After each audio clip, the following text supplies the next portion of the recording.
يا أيها الذين آمنوا استجيبوا لله وللرسول إذا دعاكم لما يحييكم واعلموا أن الله يحول بين المرء وقلبه وأن الله شديد العقاب صدق الله العظيم. Chers amis journalistes, point de presse donc organisé par le Rassemblement des Sénégalais contre l'islamophobie, une organisation qui est née à l'occasion de cet événement que nous organisons le samedi 7 novembre 2020 à la place de l'Obélisque à 10 heures. Donc cet événement revêt une importance capitale puisque, comme vous le savez, depuis quelques semaines, partout dans le monde, nous avons entendu des manifestations, notamment dans les pays musulmans, contre des caricatures et certaines postures du président français Emmanuel Macron par rapport à la liberté d'expression, surtout la liberté de blasphémer. Donc c'est pour manifester contre ce principe et ces blasphèmes que le Rassemblement des Sénégalais contre l'islamophobie est né. Nous vous remercions donc d'être présents à ce premier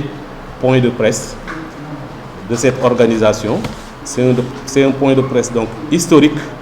Vous assistez peut-être à la naissance d'une organisation très importante pour l'avenir du Sénégal, mais aussi pour la défense des musulmans partout dans le monde et au Sénégal en particulier. Donc dans ce point de presse, vous aurez plusieurs communications. Donc d'abord, nous aurons le propos liminaire en Wolof de Imam Ahmad Dame Ndiaye, ici à ma droite, et en français par Mame Makhtar Gueye, ici à ma gauche. L'un étant le coordinateur du Rassemblement des Sénégalais contre l'islamophobie et le principal initiateur, et l'autre étant le président de la commission communication de ce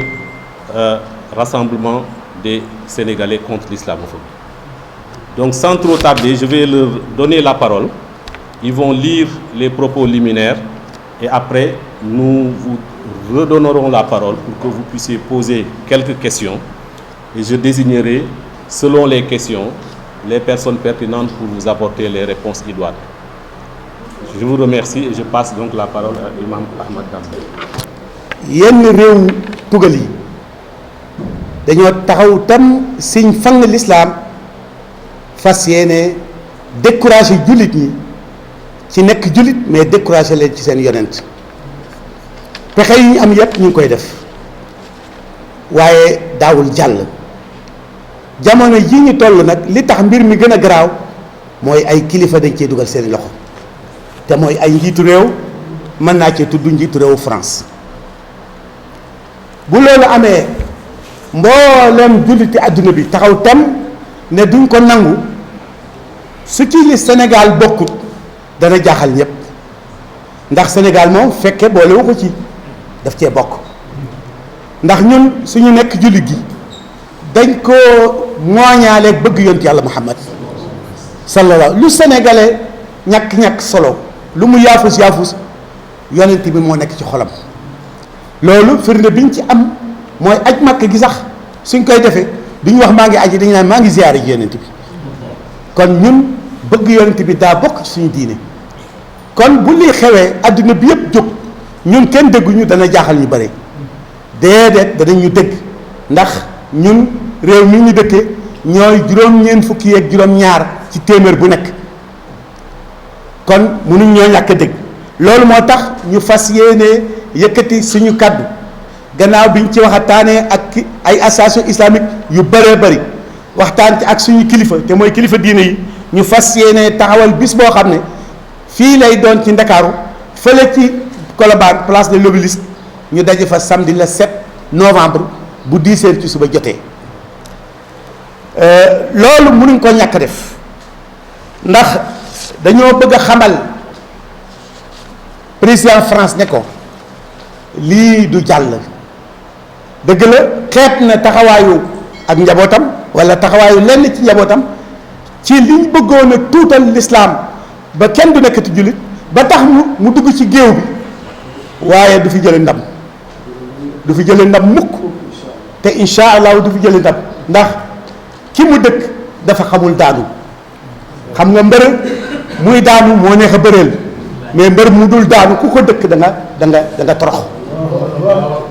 léegi nag toroxte boobu lañ bañ mu yóbbaale ci français yi parce que France peuple la boo xam ne comme Sénégal mën na am ñu baax mën na am ñu baaxul waaye nag kilifa gu bon dana tax ñu solo la mbub moomu ñu bëgg ñoom ñu jël seen responsabilité ci borom xam ne kenn bañu leen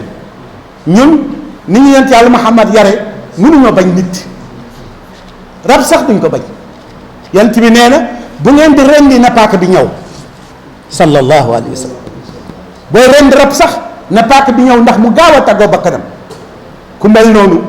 du sant njabootam ñuy dal ci kaw ay nit kon ñun duñu menace ñun jàmm tax ñu ñëw fi suñu yonent jàmm la jàngale jàmm la dund jàmm la bàyyi ci àdduna bi te loolu lañ doon ci moom suñu melul ni moom duñu nekk ay jullit kon ñun duñu menace waaye nag duñu nangu ku ñu bu leen fi waxeeti parce que bu leen fi waxeeti problème bu l'islam ma sa am looloo ko jur l'islam ku wóolu boppam la danaan nañ dugg ci géew bi ñun ñëpp dugg leen ci géew bi nga wax li nga yor ma wax li ma yor ñu bàyyi leen ñu tànn fu mu commencé defee rek moom la ñuy tànn léegi nag moo tax tubaab bi ne léegi li ci sës mooy bu mu fi waxeeti boobu moom duñ ko nangu mukk looloo jur tool bi te insha allahu bu samdee da ngeen xam ne duñ ko nangu sénégalais yi duñu des gannaaw te duñu nangu loolu insha allah ñun nag ñu yiw lañ ñu yar lañ ñu bëgg jàmm lañ ndax ab jullit dafay bëgg a yàgg ndax jaamu yàlla gu bëri yàlla nangu ko mu dem àjjana kooku du sabab li yóbbu bakkan ñun parewuñu pour faat kenn ñu civiliser lañ ñu yonent yàlla Muhammad sallallahu alayhi wa sallam civilisé woon civilisation boobu lañ bëgg a wane ci ndaje mi loolu lañ bëgg ñëpp yëg ko te ñëpp jóg fekke ko ndax mooy li gën a néew ci li ñu yore yonent yàlla Muhammad waaw walaysa xubban wala xubbun la walaysa nafun ala xubbin bila amalin wa taabian sunnat al muxtaari loolu la benn mag mu baax wax ci dëgg walaysa nafan ala xubbin bila amal mun loo foo toll daal damaa bëgg yonent bi te dara yonent bi mun laa tax a jóg loolu tricherie la ab jullit du nekk tricheur ñun ñëpp nañ daje samedi wan yonent bi ne kay mooy suñu yonent bi te bëgg nañ ko te dañ ko aar salaamaaleykum wa rahmatullah bismillahi rahmani rahim asalaamaaleykum wa rahmatullah waaleykum salaam wa rahmatullah Oustaz Dame Ndiaye defe naa suñu kuréel bi rëccu ñu ngi taxoon ñu jiital ndax vous avez été à la hauteur de par votre sagesse, de par votre pertinence, de par votre courage et de par cet amour infini que vous nourrissez à l'égard de notre référence à tous, Seydina Mohamed sallallahu alayhi wa sallam. Yàlla yàlla dëgëral sa cër te guddal say fan. Je vais vous donner lecture de la déclaration liminaire qui a été arrêtée et validée par le Conseil consultatif sur proposition de la commission de communication que j'ai l'honneur de diriger. Déclaration liminaire. La récurrence des caricatures blasphématoires sur le prophète Mohammed sallallahu alayhi wa sallam par les médias occidentaux,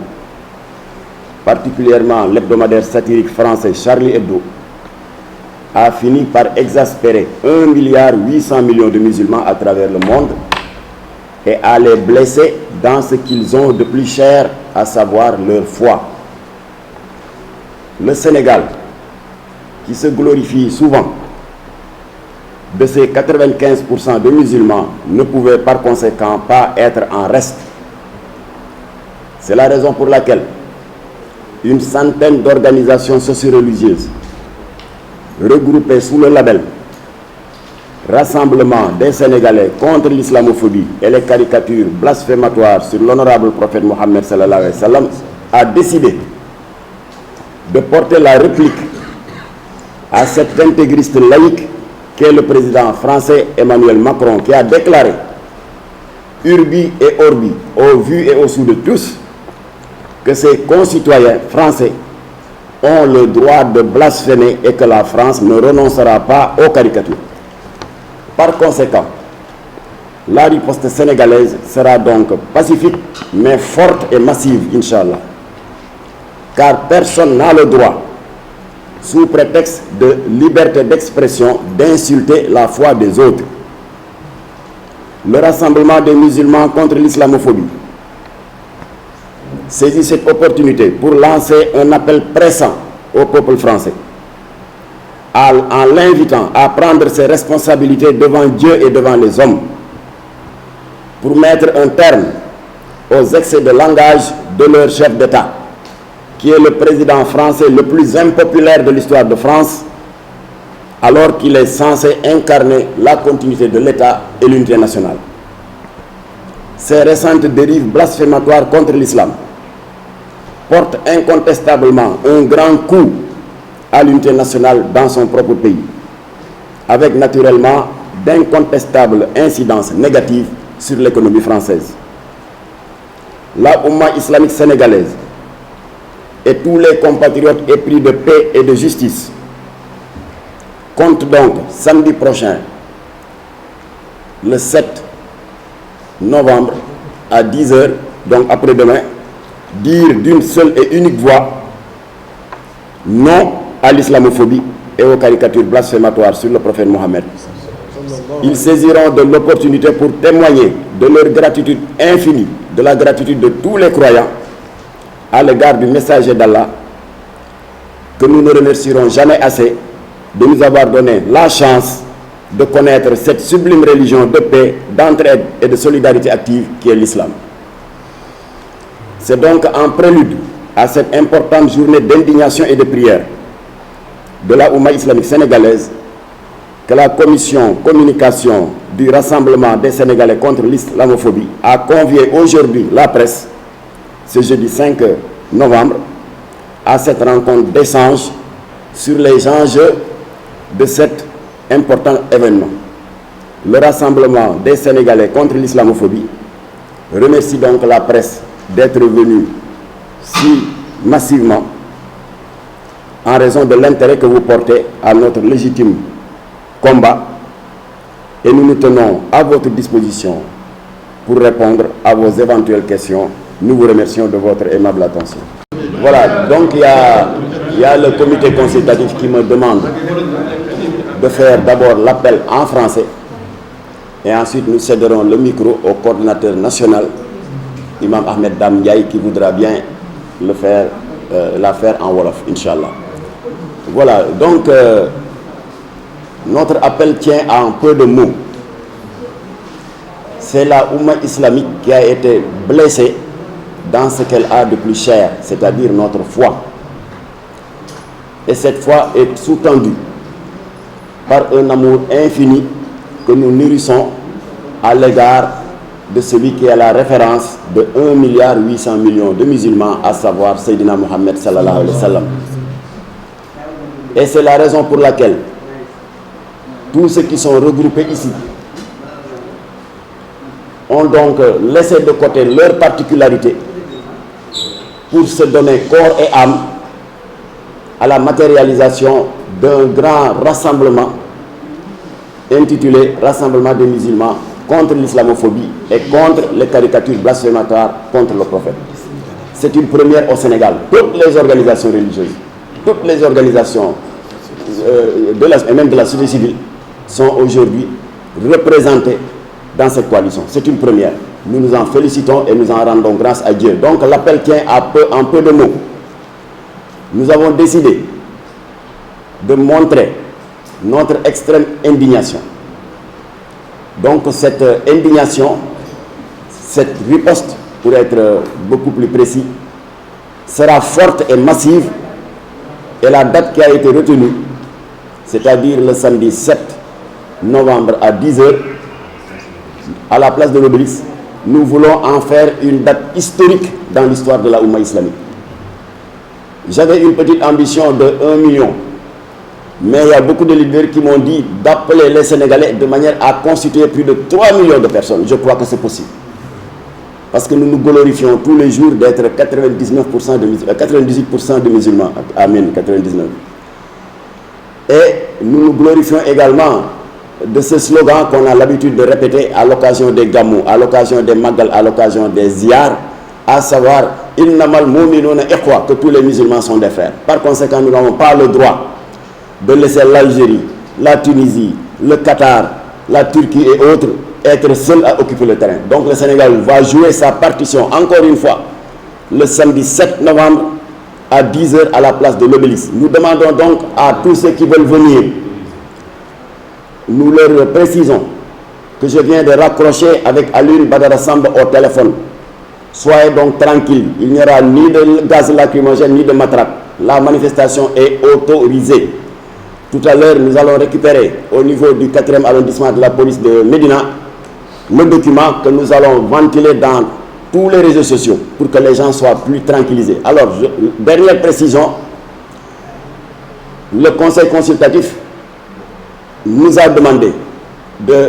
transmettre à tous ceux qui veulent venir de privilégier la tenue blanche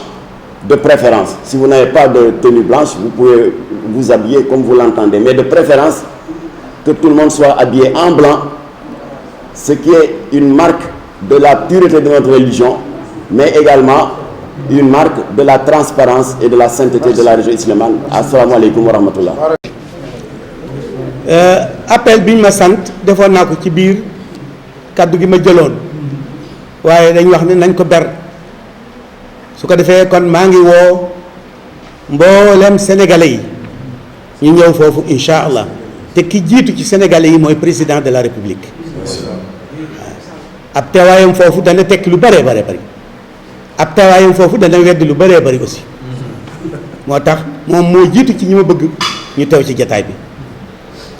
démb bi ñu demee Mbuur di seet kilifa diini yi bàgg Mbuur bi ñu demee ci famille almarhum sëñ Mansour Baro dañ fa fekk doomam mu recevoir ñu kontaan lool bi ñu waxtaan ak moom mu nettali ñu xisa bu daw yaram mu ne yonent yàlla Muhammad sallallahu alayhi wa sallam keroog xare Uhud dañ faa jam ay saxaaba yu bëree bëri am saxaaba bu tudd Rabia yonent bi ne nañ ko ko woowal nañ ko ko seetal gaa yi di wër ba romb Rabia woo leen ne leen ku ngeen di seet ñu ne ko yow mii la ñuy seet sang bi moo wax ne nañ la wër mu ne bu ngeen demee ngeen nuyul ma ko te xamal ko ne jam-jam yi ma am mayu ma jógati na ngeen ma ko nuyul te waxal ma saaba yi ne leen buñ sàgganee bañ rëy yonent yàlla Muhammad seen àdduna yàqu seen àllaaxira yàqu. loolu moo tax may laaj est-ce que ñun am nañu choix wu bañ a ñëw samedi est-ce que am nañu choix ci loolu ndax lii da nga fi nekk gum lu mën a wone ne pare nañ pour aar yonent yàlla Muhammad te loolu dañu ko sas aar yonent bi dañu ko sas yonent bi fekk gënaluñ suñu bopp gënaluñ suñu ndey gënaluñ suñu bàyyi mataguñ ay jullit loolu jullit ba nekk da ko war a xam est-ce que kon sénégalais bi dégg wax ji te amul ngànt te ñëwul foofa est-ce que warul xoolaat boppam ñëw leen wuy si yonent yàlla Muhammad.